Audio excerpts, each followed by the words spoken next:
hablar acerca de las crisis hipertensivas, urgencias, emergencias y pseudocrisis. Siguiente. Bueno, empecemos con la definición.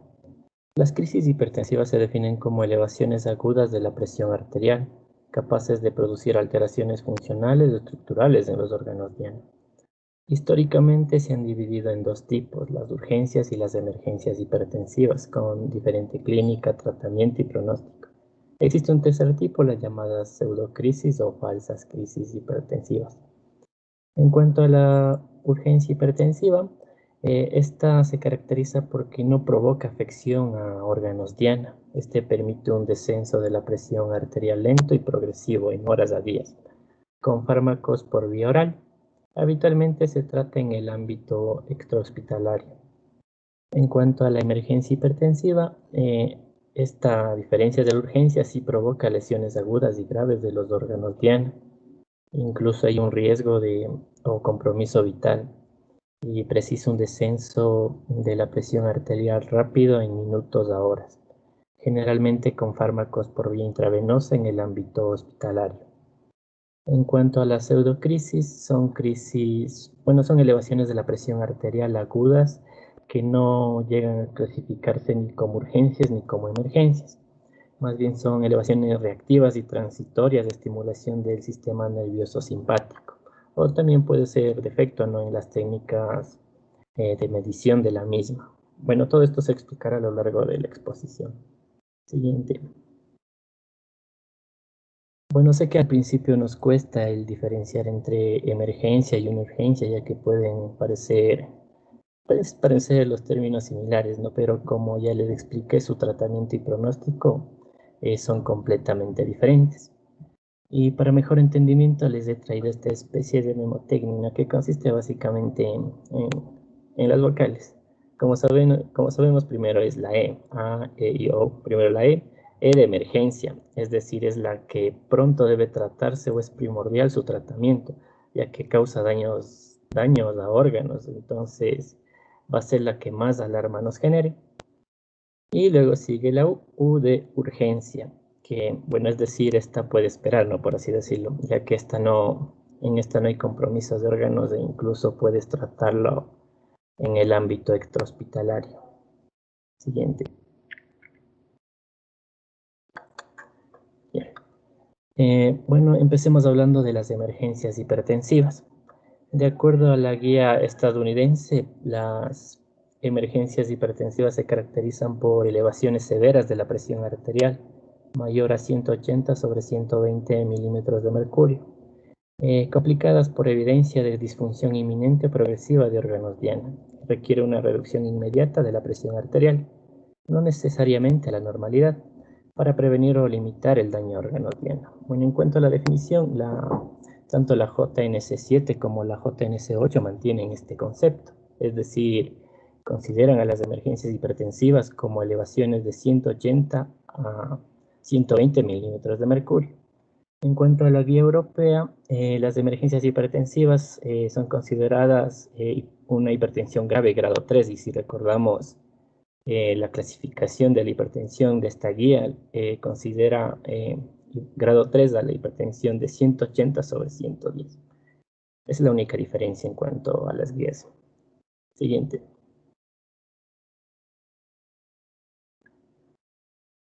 El manejo de la emergencia hipertensiva. Bueno, los pacientes con emergencias hipertensivas deben ser ingresados a la unidad de cuidados intensivos para monitorear, ¿no?, continuamente la presión arterial.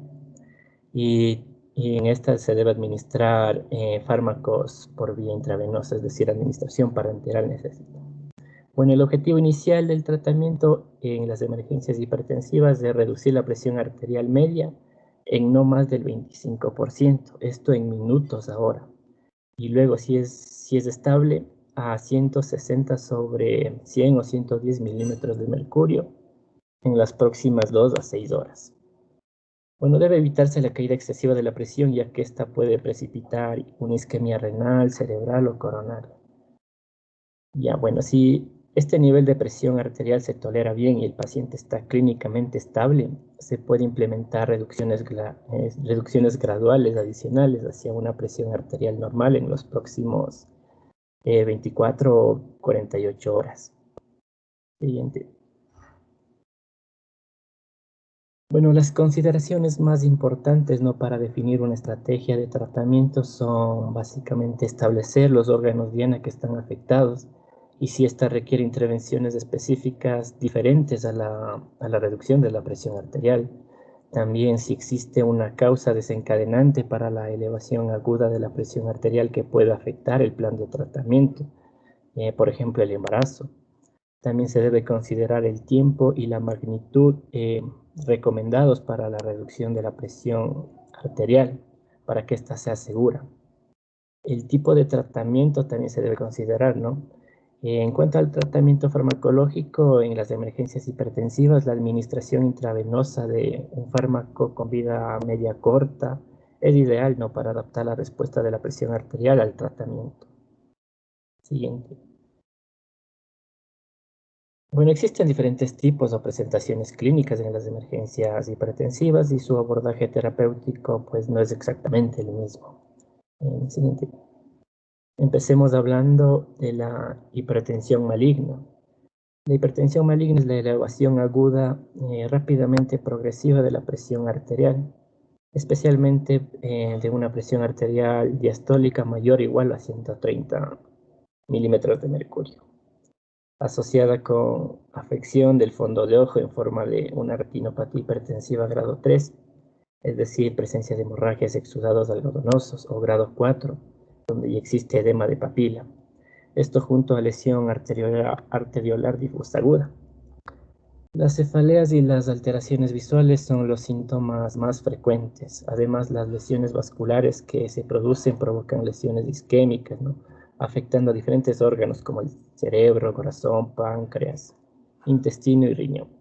De hecho, el riñón es uno de los órganos más afectados en la hipertensión arterial maligna, aproximadamente en el 65% de los casos.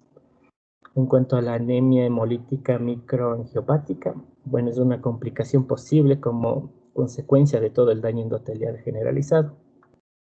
El objetivo inicial del tratamiento antihipertensivo es reducir la presión arterial diastólica a 100 a 105 milímetros de mercurio en las próximas 2 a 6 horas, con un descenso máximo del 25% de la presión arterial inicial, mediante fármacos intravenosos como labetalol o nitroprusiato.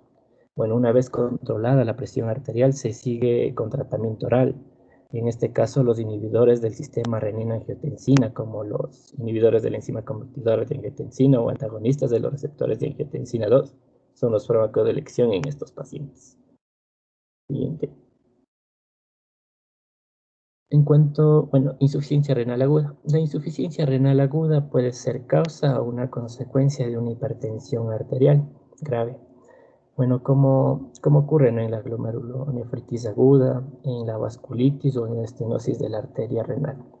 En este caso, la reducción de la presión arterial tiene que situarse en torno a 10 al 20% de la inicial en las primeras 24 horas.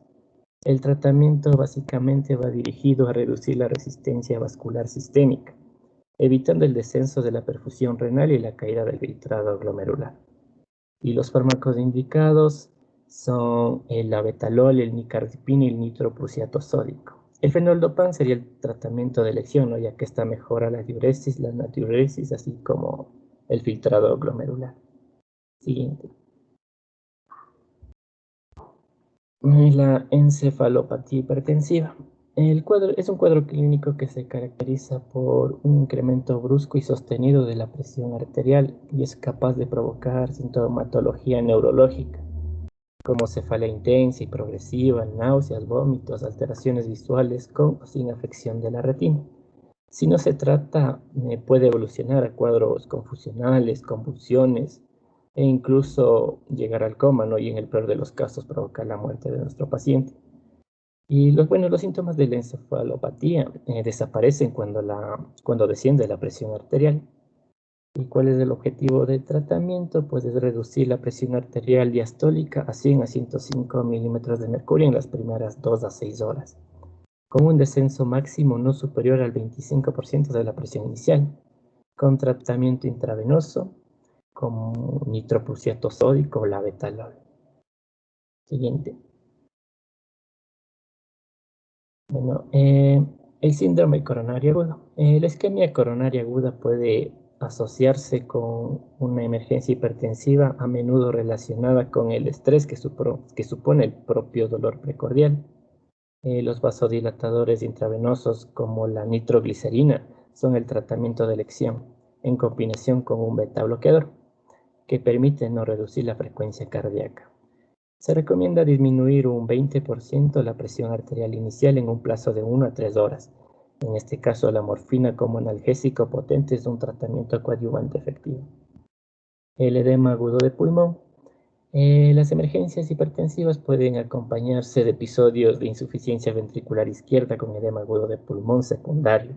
Para esto, el tratamiento de primera elección son los nitratos y los diuréticos de asa, que se administran lo más pronto posible y se mantendrá hasta la mejoría clínica del paciente. Si estos no son efectivos, se puede usar el urapidilo, el nicardipino o el nitroprusiato. En cuanto a la disección aórtica, debe sospecharse en pacientes con elevación de la presión arterial y dolor torácico transfixiante. ¿Qué significa transfixiante? Que un dolor que atraviesa todo el cuerpo, los pacientes lo manifiestan así. Bueno, en estos casos el control de la presión arterial es crucial y el tratamiento antihipertensivo debe iniciarse de inmediato. El objetivo es alcanzar una presión arterial sistólica menor a 120 milímetros de mercurio en 5 a 10 minutos. Además de la presión arterial, se debe reducir la frecuencia cardíaca en torno a los 60 latidos por minuto. También reducir la contractilidad miocárdica, esto con la finalidad de disminuir todo el estrés que está sobre la pared torácica. El tratamiento se basa en la combinación de un vasodilatador arterial y un beta bloqueante. En cuanto a los exceso de catecolaminas, el exceso de la liberación de catecolaminas al torrente sanguíneo produce una hiperestimulación del sistema nervioso simpático, esto dependiendo de la dosis. Y como consecuencia, pues aumenta la presión arterial. Dicha situación puede aparecer en pacientes afectados de feocromocitoma, también en consumidores de sustancias simpático-miméticas como la cocaína, anfetaminas y otros derivados. También por interacciones farmacológicas graves como la tiramina con un inhibidor de la monoaminoxidasa. En estos casos se recomienda el descenso de la presión arterial inicial del 20% en 2 a 3 horas. Bueno, esto en la sobredosis de cocaína o hasta que el control de los paroxismos en el feocromocitoma se controle. En estos casos graves se puede utilizar también la fentolamina, el nicardipino o nitroprusiato sódico. Siguiente. En cuanto a la preeclampsia grave y la eclampsia, bueno, es un síndrome caracterizado por elevación de la presión arterial y aparición de proteinuria a partir de la 20ª semana de gestación en mujeres previamente normotenses.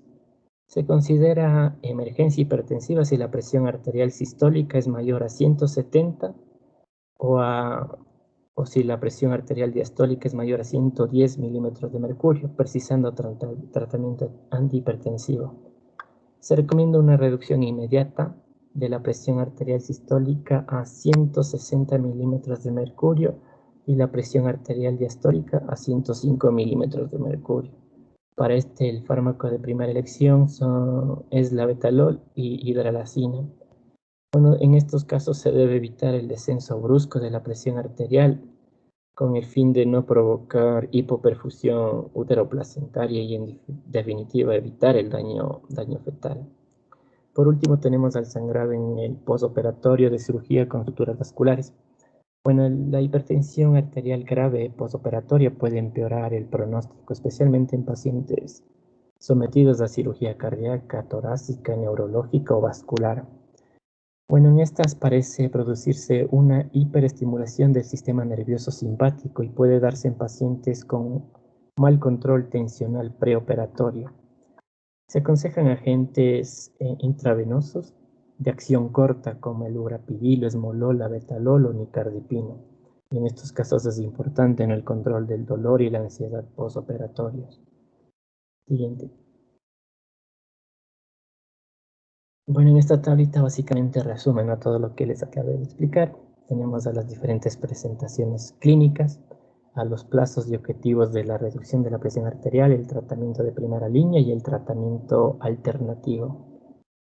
Siguiente. Bueno, en cuanto a los fármacos para el tratamiento de las emergencias hipertensivas, siguiente, tenemos en primera instancia, vasodilatadores como el nitroprusiato sódico. Este se administra una dosis de 0,25 a 10 microgramos por kilogramo por minuto como infusión intravenosa. Su inicio de acción es inmediato y su duración de acción es de 1 a 2 minutos. Sus efectos adversos pueden ser náuseas, vómitos, espasmos musculares, sudoración, intoxicación por tiocianato y cianuro. Indicaciones sirven para la mayoría de emergencias hipertensivas, pero hay que tener especial precaución en la hipertensión intracraneal o ASOEMI. También tenemos al clorhidrato de nicardipino, que se administra una dosis de 5 a 15 miligramos por hora por vía intravenosa, todos son intravenosa. Su inicio de acción es de 5 a 10 minutos, su duración de acción es de 15 a 30 minutos, puede exceder las 4 horas. Puede provocar taquicardia, cefalea, rubor, flebitis local. También sirve para la mayoría de las emergencias hipertensivas y, bueno, excepto en la insuficiencia cardíaca aguda, y hay que tener especial precaución con la isquemia coronaria. También tenemos al mesilato de fenoldopán, que se administra por infusión intravenosa de 0,1 a 0,3 microgramos por kilogramo por minuto. Su inicio de acción es menor a 5 minutos, su duración de acción es de 30 minutos. Efectos adversos que puede provocar son taquicardia, dolor de cabeza, náuseas y rubor. También sirve para la mayoría de las emergencias hipertensivas, pero hay que tener especial precaución con el glaucoma. Siguiente. Continuando con los vasodilatadores, tenemos a la nitroglicerina.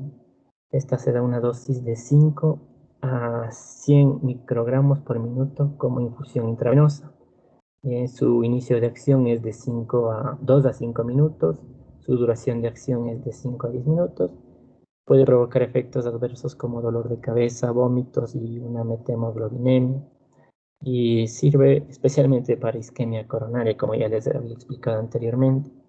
Tenemos también a la enalaprilat, que se administra dosis de 1,25 a 5 miligramos cada 6 horas por vía intravenosa. Inicio de acción de 15 a 30 minutos, duración de acción de 6 a 12 horas. Los efectos adversos que pueden provocar la caída precipitada de la presión en estados con alto contenido de renina. Las indicaciones para una insuficiencia ventricular izquierda aguda y debe evitarse en un infarto agudo de miocardio.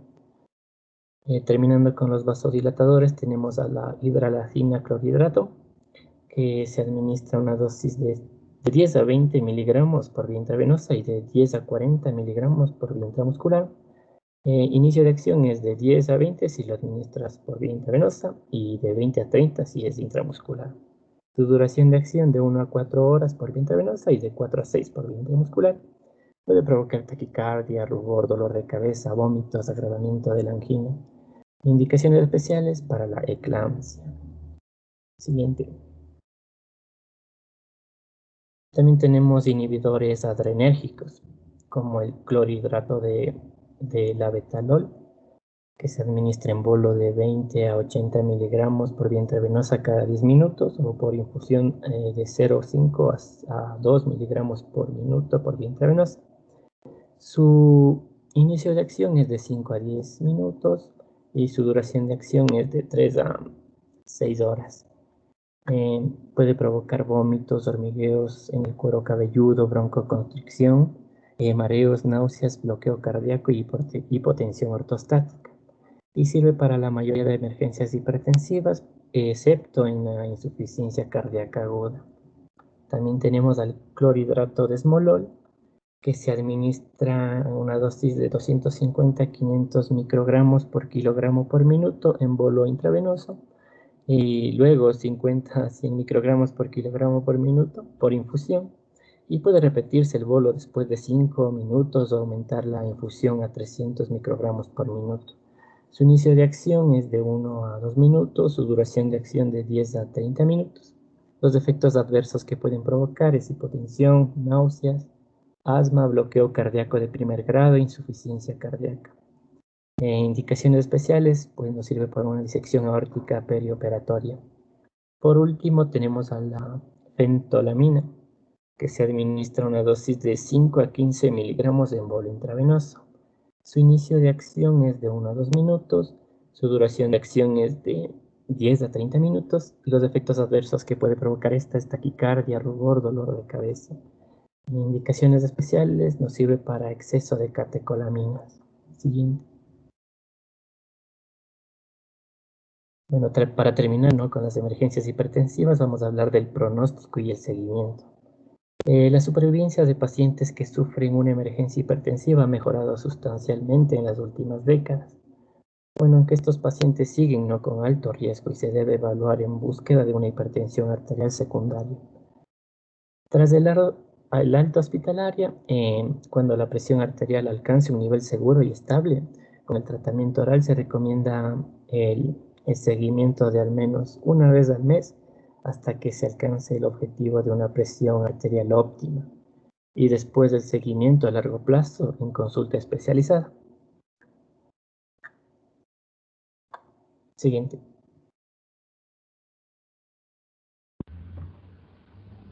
Listo. Ya, en cuanto a las urgencias hipertensivas, según la guía europea de la hipertensión, pues hace referencia a que son estos tipos de hipertensiones graves con los que los pacientes llegan al servicio de urgencia, pero en donde no se hace evidente un daño orgánico.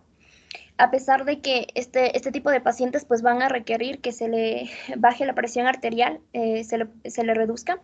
Sin embargo, como no hay un compromiso vital de algún órgano, pues esto se lo puede realizar en horas o en días. Y para ello, pues como ya se mencionó al inicio, pues no necesita ser hospitalizado y se lo puede lograr con medicamentos por vía oral. Eso sí, recomienda la guía que se haga un seguimiento ambulatorio para poder descartar o ya se pueda confirmar el control de la presión arterial. Pásale, por favor. Se menciona que la mayoría de los pacientes en las que se dan las urgencias hipertensivas pues son pacientes asintomáticos. Otros pueden ser pacientes donde existan un tipo de síntoma inespecífico. Algunos de los que se citan son cefalea, mareo, inestabilidad y la epistaxis. Algunas otras situaciones en donde está relacionada las urgencias hipertensivas son aquellos pacientes con antecedentes de enfermedades cardiovasculares, aquellos donde tengan tratamiento con anticoagulante o en periodos pre o postoperatorios. También en aquellos síndromes hiperadrenérgicos, como por ejemplo la abstinencia alcohólica o algún efecto de las anfetaminas. O puede ser por efecto rebote por supresión de algunos antihipertensivos tipo simpaticolíticos de acción central, por ejemplo la clonidina o los bloqueadores beta. Pásale, por favor. En cuanto al manejo de las urgencias hipertensivas, pues se recomienda que se haga un descenso de forma gradual, como ya explicó mi compañero, debido a la isquemia que una rápida reducción de la presión arterial podría generar. Entonces se recomienda de forma gradual entre las 12 a 48 horas. Y un objetivo terapéutico es poder obtener una reducción de 20 o 25% en las primeras horas o días. Y se recomienda o se establece como una presión arterial sistólica menor a 160 milímetros de mercurio y una presión arterial diastólica menor a 100 como cifras seguras para ya tener un manejo ambulatorio. Y se recomienda pues un seguimiento después de las 48 o 76 horas del paciente para ya ver el control de la presión arterial. Pásale, por favor.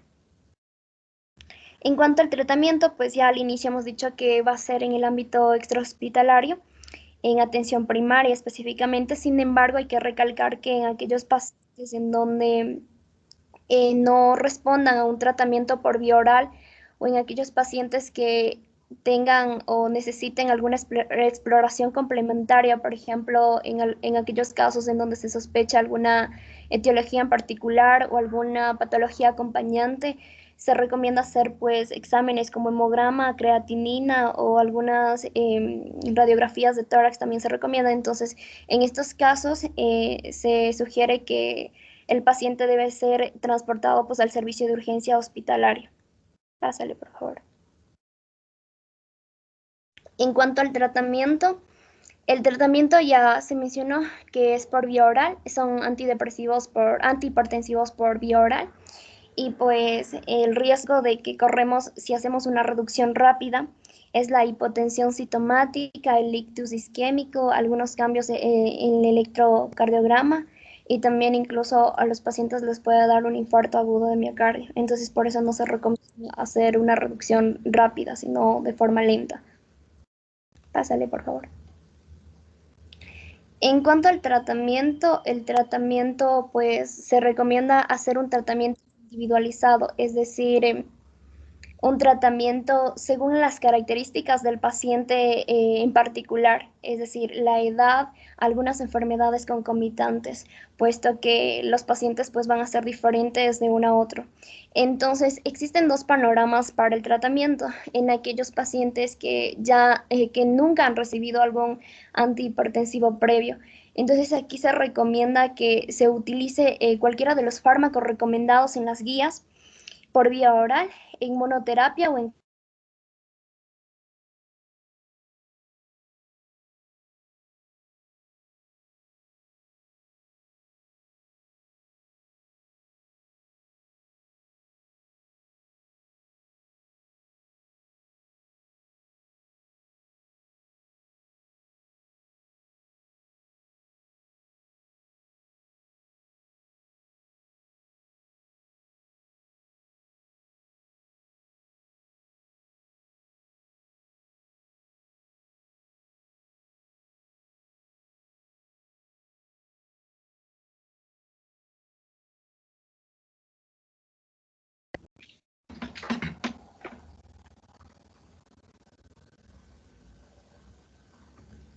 Disculpen, ahí sí me escucha.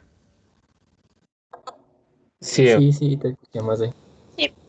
Perdón, se me fue el internet. ¿En dónde me quedé? ¿Hasta dónde me escucharon? Hasta el final de la anterior diapositiva. Ya, entonces, ya, listo. Entonces, en cuanto a los pacientes con tratamiento antihipertensivos que ya han recibido anteriormente, pues aquí se recomienda que primero debemos evaluar el cumplimiento del fármaco, también las dosis, intervalos que sean correctos. Entonces, comprobamos esto y si es que es correcto, vamos a proceder. Lo siguiente sería aumentar las dosis o a su vez cambiar a otro fármaco. Pásale, por favor. Ya, aquí tenemos los fármacos que se recomiendan para en caso de urgencias hipertensivas. Entonces, están los 4 grupos que ya hemos venido estudiando, como los antagonistas de calcio, sí, los antagonistas de los canales de calcio. Dentro de estos tenemos el amlodipino y el lazidipino. El amlodipino, según consulté, sí disponemos aquí, está dentro del cuadro básico de medicamentos y esta se recomienda administrar de 5 a 10 miligramos. Algunos efectos adversos que podrían producir es cefalea, edemas, intolerancia digestiva o palpitaciones. Dentro de los beta bloqueantes, pues encontramos el abetalol, el bisoprolol, el carvedilol. El carvedilol encontré que sí estaba dentro del cuadro básico. Y dentro de los inhibidores de la enzima convertidora de angiotensina tenemos el captopril, el enalapril. Y dentro de los químicos de ASA tenemos el furosemida y el toresemida. El furosemida encontré que estaba dentro del cuadro básico. Pásale, por favor. La guía europea nos recomienda un algoritmo para el tratamiento o para combinar los fármacos. Entonces se menciona que dentro del tratamiento inicial podemos combinar un IECA, un ARA2 con un antagonista de calcio o un diurético. Y esto hay que considerar una monoterapia en aquella hipertensión de grado 1, es decir, aquella presión arterial sistólica menor a 150 milímetros de mercurio y en aquellos pacientes donde el riesgo sea bajo. El segundo paso, recomienda una combinación triple entre YECA o ARA2 más un antagonista de calcio y un diurético.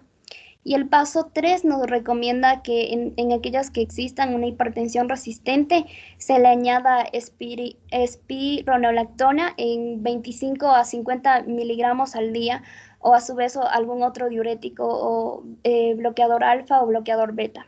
Pásale, por favor. Ya, en cuanto a las pseudocrisis hipertensivas, en la guía europea y en el JN7 no hace mención a esto, sin embargo en artículos pues se encontró que estas son elevaciones transitorias de la presión arterial debido a estímulos que se generan externamente y que van a estimular pues el sistema nervioso simpático. Estos estímulos pueden ser un dolor, una retención urinaria, la ansiedad, el estrés, o a su vez también puede ser por defectos en la técnica de medición, ya sea por una mala posición a la hora de tomar la presión arterial. En ninguno de estos casos pues va a haber evidencia del daño de órganos y también dentro de este grupo se va a clasificar aquella hipertensión de bata blanca o aquellos pacientes que tengan hipertensión pero con un importante efecto de bata blanca. La prevalencia de este tipo de crisis hipertensivas pues se ha establecido entre los 24 a 43% en trabajos hospitalarios y hasta un 91% en trabajos extrahospitalarios. Pásale, por favor. La clínica de estos pacientes suelen ser asintomáticos o a su vez están relacionados con el factor que está desencadenando, por ejemplo, una ansiedad, un cólico nefrítico o la cefalea. El tratamiento para este tipo de pacientes pues no es farmacológico, simplemente se recomienda reposo en decúbito supino, especialmente en una habitación tranquila con poca luz. Y pues se establece mediciones de presión arterial repetidas entre 10 a 30 minutos. Sin embargo, en algunos casos, pues se recomienda el uso de ansiolíticos o benzodiazepinas o analgésicos antiinflamatorios. Pásale, por favor. Este es un algoritmo en donde ya establecemos el manejo de todas las crisis hipertensivas que hemos venido hablando.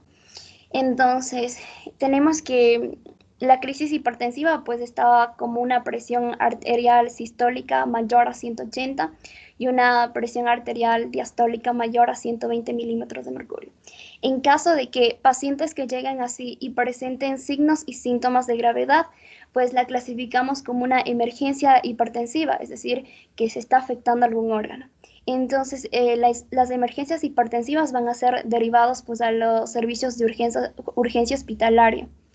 En cambio, si es que los pacientes pues, no presentan estos signos y síntomas de gravedad, se recomienda un reposo de 30 minutos y si después de ello la presión sistólica y diastólica reducen, pues se clasifican como una pseudocrisis y el control y estudio es ambulatorio.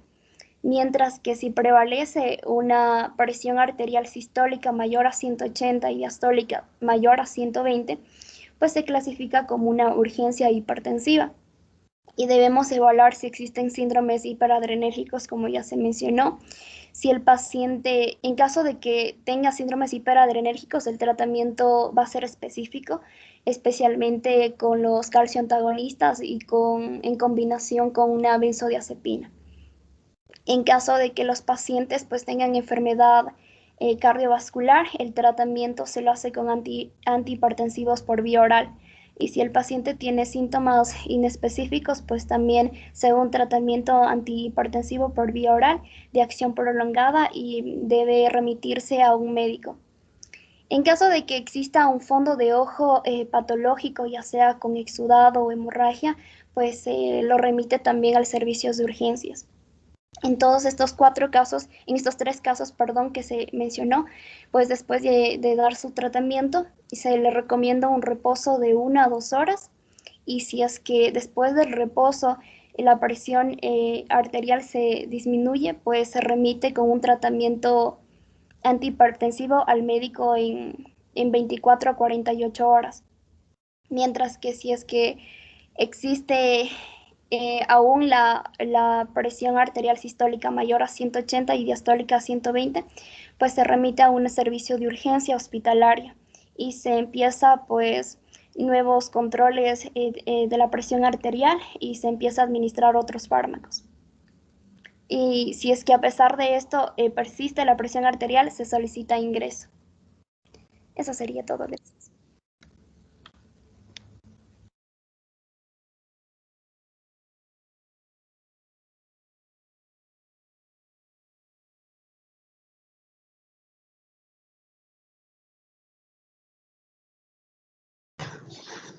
Ok, chicos.